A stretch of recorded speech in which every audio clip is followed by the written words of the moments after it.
మీరెప్పుడైనా సరే వీలైనప్పుడు బుధవారం రోజు ఒక కొబ్బరికాయ కొట్టి, ఆ కొబ్బరికాయ నీళ్లు శిరస్సు మీద చల్లుకొని, ఆ కొబ్బరికాయ ముక్కలు చుట్టుపక్కల వాళ్ళకి పంచిపెట్టి, మీ ఉద్యోగ పరంగా కానీ, వ్యాపార పరంగా కానీ వెళ్తూ ఉండండి. అయితే కొబ్బరికాయ కొట్టే ముందు శ్రీ హనుమతే నమః అని 11 సార్లు చదవండి. చదివి కొబ్బరికాయ కొట్టి, ఆ కొబ్బరి నీళ్ళు చల్లుకొని, ఆ కొబ్బరి ముక్కలు అందరికీ పంచిపెట్టి వెళ్ళండి. ఇలా వీలైనప్పుడల్లా బుధవారం రోజు చేస్తూ ఉంటే మీ కెరీర్లో బ్రహ్మాండంగా సక్సెస్ అవుతారు. ఉద్యోగంలో కానీ, వ్యాపారంలో కానీ టాప్ పొజిషన్లో ఉంటారు. మీరు ఎప్పుడైనా సరే వీలైనప్పుడు బుధవారం రోజు ఒక కొబ్బరికాయ కొట్టి, ఆ కొబ్బరికాయ నీళ్లు శిరస్సు మీద చల్లుకొని, ఆ కొబ్బరికాయ ముక్కలు చుట్టుపక్కల వాళ్ళకి పంచిపెట్టి, మీ ఉద్యోగ పరంగా కానీ, వ్యాపార పరంగా కానీ వెళ్తూ ఉండండి. అయితే కొబ్బరికాయ కొట్టే ముందు శ్రీ హనుమతే నమః అని 11 సార్లు చదవండి. చదివి కొబ్బరికాయ కొట్టి, ఆ కొబ్బరి నీళ్ళు చల్లుకొని, ఆ కొబ్బరి ముక్కలు అందరికీ పంచిపెట్టి వెళ్ళండి.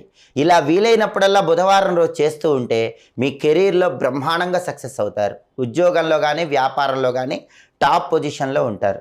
మీరు ఎప్పుడైనా సరే వీలైనప్పుడు బుధవారం రోజు ఒక కొబ్బరికాయ కొట్టి, ఆ కొబ్బరికాయ నీళ్లు శిరస్సు మీద చల్లుకొని, ఆ కొబ్బరికాయ ముక్కలు చుట్టుపక్కల వాళ్ళకి పంచిపెట్టి, మీ ఉద్యోగ పరంగా కానీ, వ్యాపార పరంగా కానీ వెళ్తూ ఉండండి.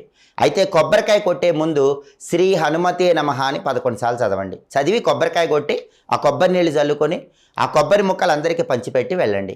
ఇలా వీలైనప్పుడల్లా బుధవారం రోజు చేస్తూ ఉంటే మీ కెరీర్లో బ్రహ్మాండంగా సక్సెస్ అవుతారు. ఉద్యోగంలో కానీ, వ్యాపారంలో కానీ టాప్ పొజిషన్లో ఉంటారు.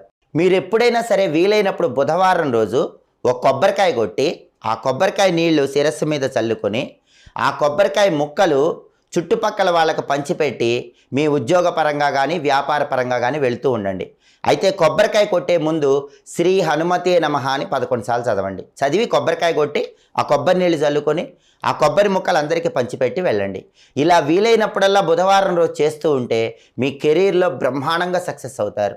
ఉద్యోగంలో కానీ, వ్యాపారంలో కానీ టాప్ పొజిషన్లో ఉంటారు.